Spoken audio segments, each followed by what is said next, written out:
श्रोतेहो नमस्कार. ऐसी अक्षरे रसिके या कार्यक्रमामध्ये नीती मेहेंदळे यांचा ललितबंध ऐकूया. विषय आहे ते सणाचे हात. आजचा दिवस. गणपती यायचे आज. मंजूळ घंटेसारखे हे दिवस निनादत राहतील आता मनात. सणाच्या दिवसातली ती हळदी कुंकवातली रंगीत सवाष्ण बोटांची पेरं लगबगताना दिसतील का परत? त्यांना गोड मोदकाचा अन पूर्णावरणाचा गंध पण जडलेला असे. सणाआधी कासार बोलावून मुद्दाम बांगड्या भरून घेणारे त्या सुनालेकींचे हात बघून आजी कृतकृत्य व्हायची. स्वतः शेवटी 4 हिरव्या बांगड्या घालून नऊवारी पदर ओढून घेत सतत पूजेजवळ बसलेली दिसे. या सगळ्या मुलीबाळींचा मेहंदी लावण्याचा पण कार्यक्रम असे, पण तो आदल्या दिवशी.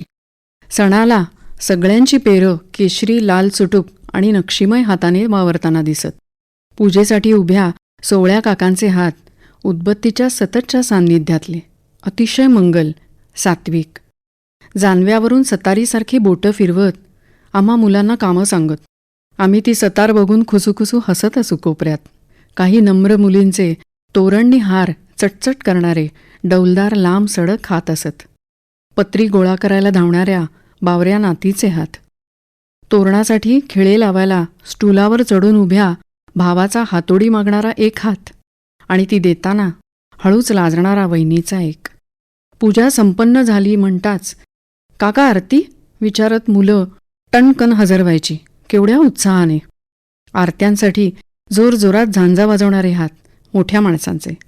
आणि भरपूर आरत्या म्हणताना अनेक ठेक्यांमध्ये वाजवून दमलेल्या टाळ्या आजही कानात गोळा होतात त्या मुलांच्या.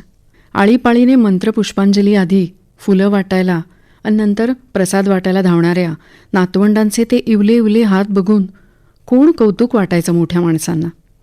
मुलांना बजावलेलं असून पण वाढी वारत्या म्हटल्या तरी न थकता तामन धरून ताटकळलेले ते सगळे ज्येष्ठ हात देवा इतकेच पूज्य असत. मग भराभर पानं वाढायला सरसावलेले हिरव्या बांगड्या मागे सारणारे कामसू सुग्रण हात एरवी मागे मागेच असत. स्वयंपाक सिद्धपुरात रुचकर कढीगोळे, बासुंदी, मोदक वगैरे विविध पक्वान्न करणारे तेला तुपातले कोमट हात 4-6च असत, पण ते अतिशय अनुभवी आणि चिवट असत. त्या कमालीच्या सोशीक हातांमुळे नऊवारी निर्धास्त देवासमोर बसलेली दिसे. त्या वाती गवले करणाऱ्या वयस्क प्रेमळ आजीची तयारीची बोटं आपलं कौशल्य लेकीसुनांना अशावेळी दाखवत असत. आजोबांच्या भजनी मंडळाला एक एक करून बुक्का लावणारी कोवळी तरुण बोटं पुढे येत. नंतर भावगीत गायनाला पेटीवर सरकन फिरणारी बाबांची सफाईदार बोटं अशी कशी विसरू शकू. एखादी काकू असायची रांगोळ्या सुबक काढणारी. मग गौरीसाठी रेखलेल्या पायाच्या ठशांची कोरीव रांगोळी सवयीने भरभर काढणारे तिचे हात, ते तर पळवून न्यावेसे वाटायचे, इतके सुंदर दिसत.